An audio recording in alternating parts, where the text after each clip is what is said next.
ko'chat ekishdagi 3 ta xatolikni aytib o'taman. Chuqurcha qazilgandan keyin suv solmang. Ikkinchi xatolik.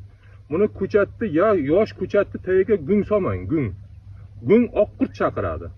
Uchinchi xatolik, ko'chatni ekib bo'lgandan keyin takini oyoq bilan bosmang. Ko'rsataman, mana ki qarang. Buni tomiri mana bu uzunligi uchun buni qisqartiramiz. Qisqartirishimiz sababi mana bu yerdan yangi tomirlar chiqarib yuboradi. Ko'chatning rivojlanishiga yaxshi bo'ladi. Avval mana bir qo'yib ko'ramiz. Mana yemin erkin tushdi ko'chat. Ko'chatni ekishdan oldin tagiga ammofos sepamiz bir qism. Mana bir qism. Ko'p kerak emas.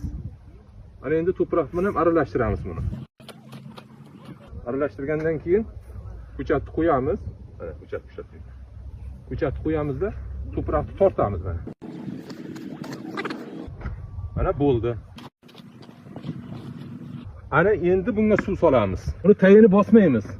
Daraxtni tagini bosmaymiz ko'chat ekkandan keyin. Agar daraxtni tagini bosaydigan bo'lsak, ana bu sancha bo'lib qoladi. Ham qotib qoladi, suv tomirga yaxshi olib bormaydi. Ana bu suvni quyganimizdan keyin mana qarang.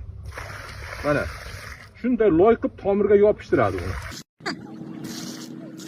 Mana bo'ldi. Ana bu tomirga yopishtirgandan keyin kavakib qolgan joylarini yana to'proq tortib qo'yamiz.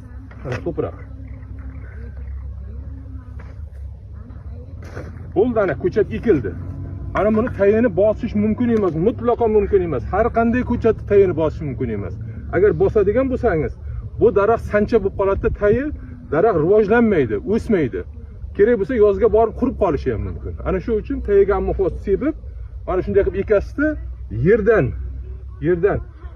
70 sm qoldirib kesib tashlaysiz. Bu havo tegmaydigan joylarga, agar adirliklarga ekadigan bo'lsangiz, buni 30 sm qoldirib kesasiz. Sababi takdan shonalasa, adirlikda mevalar to'kib tashlamaydi. Olma bo'ladimi, nok bo'ladimi?